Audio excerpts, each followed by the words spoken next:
আমার ঘরে ভাই অনলি 4 মাসের আমার ভাতিজি ছিল ভাই।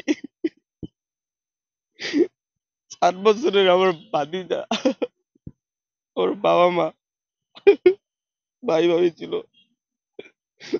আজকে তারা সবাই বের না হইলে আজকে মরে যেত, আজকে শুধু আমি একাই থাকতাম। এটা হাসিনা বিদেশ থেকে এসে আগুন ধরাই দেয় নাই, জিনপুরিতে এসে আগুন ধরাই দেয় নাই ভাই, মানুষই আগুন দিচ্ছে ভাই। আমি ঢাকাতে ছিলাম,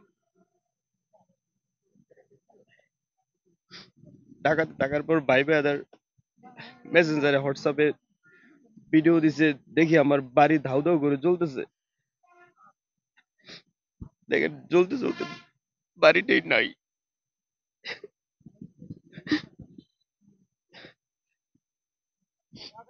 বাড়ি না থাকার একমাত্র কারণ আমি দেশের মানুষের পক্ষে কথা বলেছি, বাংলাদেশের পক্ষে কথা বলেছি। শুধু বাড়ি পুরো দেওয়া হয়নি, আমার ফ্যামিলি মেম্বার সবাইকে মারার প্ল্যান ছিল। এটা কোনো বানোয়াট কথা না। আমার আমার আমার বাপেও বলছে যে আমরা ঘর থেকে বের হইতে পারি নাই।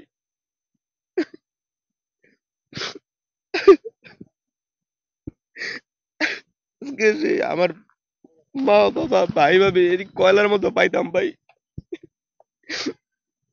কারণ দুই পাশের দরজায় বাইরে থেকে আটকানো ছিল,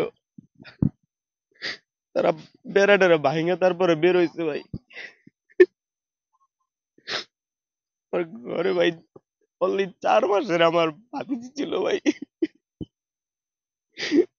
7 বছরের আমার ভাতিজা, ওর বাবা মা, ভাই ভাবি ছিল।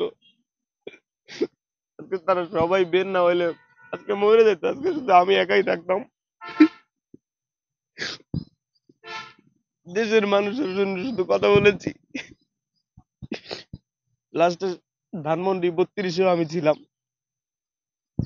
বিপ্লব ঘটাই এই সরকারকে বসালাম। এই সরকার কি করলো, কি করতেছে এই সরকার? একটা মানে নিউট্রাল করে একটা দেশকে দিলাম। আজকে আমার ঘর পড়তেছে, কালকে অন্যের ঘর পড়বে। পড়েই না, শুধু এটা মানুষ মাইরে ফেলানোর মতো সিস্টেম করে। আমি 7 দিনের আলটিমেটাম দিছি এই সরকারকে ভাই। এটা হাসিনা বিদেশ থেকে এসে আগুন ধরাই দেয় নাই, জিনপুরিতে এসে আগুন ধরাই দেয় নাই ভাই, মানুষই আগুন দিচ্ছে। দেশের আইন শৃঙ্খলা রক্ষাকারী বাহিনীর প্রতি আমি শ্রদ্ধাশীল। 7 দিনের ভিতরে তারা খুঁজা তাদেরকে আইনের আওতায় যদি না আনা হয়, দেশের মানুষকে যদি দেখানো না হয়, যেহেতু আমার পরিবারকে মাইরে ফেলার চেষ্টা করা হয়েছে, সেহেতু তারা খুনি, তাদের যদি ফাঁসিতে না ঝুলানো হয়, 7 দিনের ভিতরে আমার এই পুরা বাড়ি ছড়ায় যদি পূর্ণ বাড়ি গঠন করার কার্যক্রম হাতে না নেওয়া হয়, আমি একাই রাজপথে লড়বো, আমি একাই রাজপথে আন্দোলন করব। আন্দোলন করতে গিয়ে যদি দেখি কোনো বেনিফিট না আসে, আমি একাই বিপ্লবী সরকারের ডাক দিব। আমি বিপ্লবী সরকারের ডাক দিলে এই দেশের বিপ্লবী ছাত্র জনতা, বিপ্লবী মানুষ, দেশের দেশপ্রেমিক, তারা আশা করি এগিয়ে আসবে। আপনি আইনের ভাবে কোনো ব্যবস্থা এখন নিয়েছেন কিনা বা কোনো সহযোগিতা চাইছেন কিনা? হ্যাঁ, অলরেডি থানার তদন্ত অফিসার আসছিল, তারা লেখালেখি করছে, দেখলাম আমার পরিবার থেকে মামলা করা হয়েছে।